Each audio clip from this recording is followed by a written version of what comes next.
Guys, naparaming himala, lahat ba na himala sa Diyos? Guys, alamin natin ang usapin nato. Huwad na himala. Paano natin malalaman ang huwad na himala? Sa Mateo Kapitulo 24 versikulo 24, binalaan tayo ni Jesus, sapagkat may lilito na mga huwad na Kristo at mga huwad na propeta. Magpapakita sila ng mga kamangha-manghang himala at mga kababalaghan upang iligaw, kung maaari, maging ang mga hinirang ng Diyos. Kagaya rin ito ng ikalawang Tesalonika Kapitulo 2 versikulo 9, paglitaw ng suwail, taglay niya ang kapangyarihan ni Satanas. Gagawa siya ng lahat ng uri ng mapanlinlang na mga himala at kababalaghan. Noong sinugol ng Diyos si Moises para iligtas ang mga Israelita sa Ehipto, nagsagawa ang Diyos ng mga mahimalang palatandaan sa pamamagitan ni Moises para patunayan na si Moises ay kanyang tunay na mensahero.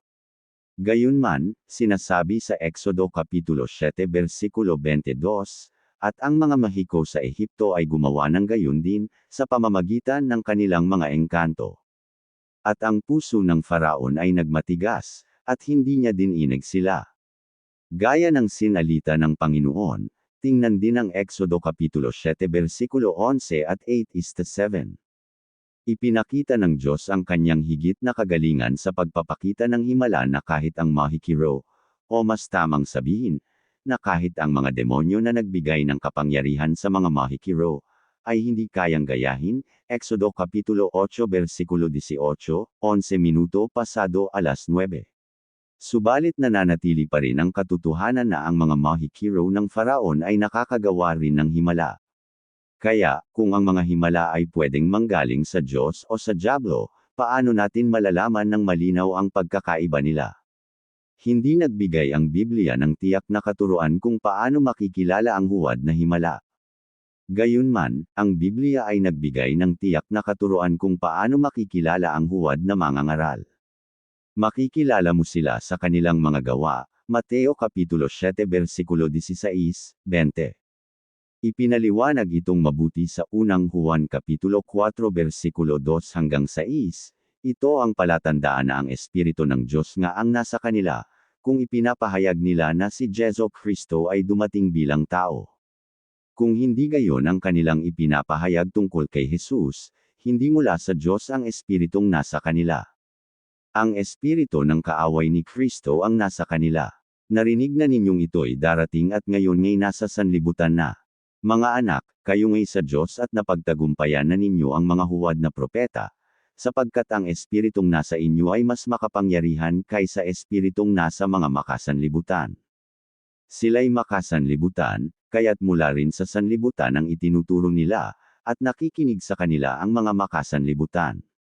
Ngunit tayo'y sa Diyos. Ang sino mang kumikilala sa Diyos ay nakikinig sa atin, ngunit hindi nakikinig sa atin ang sino mang hindi sa Diyos. Sa ganito nga natin nakikilala ang Espiritu ng katotohanan at ang Espiritu ng kasinungalingan. Ang dalawang talatang ito ay nagpapakita ng dalawang pamamaraan kung paano makikilala ang bulan o huwad na propeta. Una, suriin ang kanyang mga gawa o gawain. Nagpapakita ba siya ng katangian na gaya ng kay Jesus na kapat-dapat para maging sugo ng Diyos? Unang Timoteo Kapitulo 3 versikulo 1 hanggang 13. Pangalawa, suriin ang kanyang itinuturo. Ang kanya bang itinuturo ay umaayon sa salita ng Diyos? Ikalawang Timoteo Kapitulo 2 versikulo 15, 16 minuto pasado alas 3:17, 4:2, Hebreo Kapitulo 4 versikulo 12. Kung ang tagapagturo o guro ay nabigo sa mga pagsubok na ito, hindi siya galing sa Diyos. Hindi mahalaga kung ilang himala ang kanyang nagawa. Kung ang tao ay wala sa katotohanan o hindi nagtuturo ng katotohanan, maaari nating ipagwalang bahala ang kahit anong himalang ginawa niya. Ang himala na ginawa ng bulang propeta ay tiyak na hindi galing sa Diyos. Sa bagong tipan, ang mga apostol at kanilang mga kasama lamang ang nagpapakita ng himala. Ang mga himala ay nagsilbing patunay sa mabuting balita at sa gawain ng mga apostol. Gawa Kapitulo 2 versikulo 43. 12 minuto pasado alas 5, Ikalawang Korinto Kapitulo 12 versikulo 12, Hebreo Kapitulo 2 versikulo 4. Habang hindi natin dapat pagdudahan ang kakayahan ng Diyos na magpakita ng mga himala, ang biblikal na layunin ng mga himala ay para bigyan tayo ng ilang antas ng pag-aalinlangan sa mga makabagong himala sa ating henerasyon ngayon. Habang hindi ayon sa Biblia ang pagsasabing hindi na gumagawa ng himala ang Diyos, malinaw na nagsasabi ang Biblia na ang kailangan nating hanapin ay ang katotohanan, hindi ang mga himala. Mateo Kapitulo 12 versikulo 39.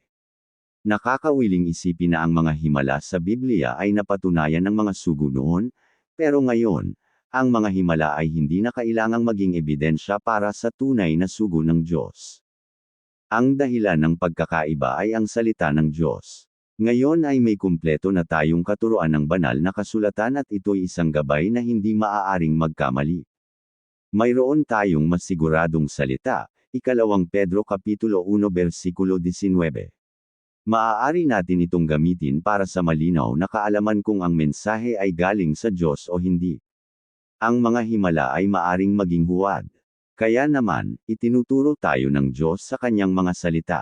Maaari tayong iligaw ng mga tanda at kababalaghan ngunit ang salita ng Diyos ay laging ilaw sa ating landas. Awit Kapitulo 119 versikulo 105. Guys, pasuporta naman ang YouTube channel ko, huwag kalimutan mag-like, share at subscribe. Maraming salamat po. God bless you all.